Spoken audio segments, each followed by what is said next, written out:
আসসালামু আলাইকুম। দেখতে পারা রিকে বাজার স্টেডিয়াম, যে রিকে বাজার পয়েন্ট আছে, আমরা স্টেডিয়াম কই সবসময়। তো দেখতে পারা এখানে রথর মেলা দেওয়া হয়েছে। আর এখানেও রথর মেলা দেওয়ার কারণে এই যে মানুষগুলার যে ভোগান্তি আর জামর যে অবস্থা, আজকে আমি গেছিলাম বন্দর স্টেডিয়ামও গেছিলাম।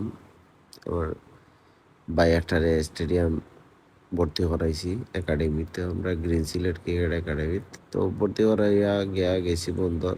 তো তোরা কাজ আছে লক্ষণ শেষ কইরা আওয়ার ফতের যে রিকে বাজার যে ও যে রথর মেলার যে জামটা দেখতে পারা অবস্থা।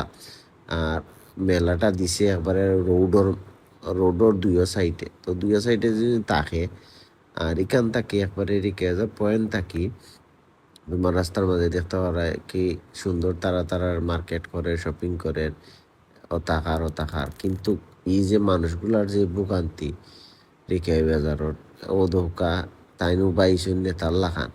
আর ইবাই যে নেওয়া হলো বইতে বইতে ফুটকি ওই জিরা আর জই জিরা ইটার কোনো জনাই বালাই নাই।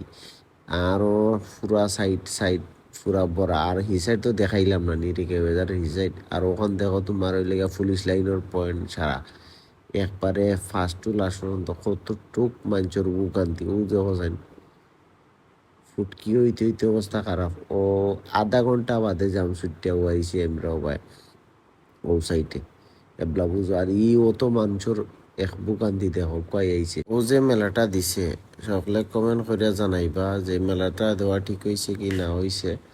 আর সবাই ভিডিওটা শেয়ার করবা যাতে সবরে দেখার সুযোগ করে দিবা, যাতে ও যে ভোগান্তিটা সবে ফাইরা কেমন ভোগান্তিটা ফিল কররা। ভালো থাকবা। আসসালামু আলাইকুম।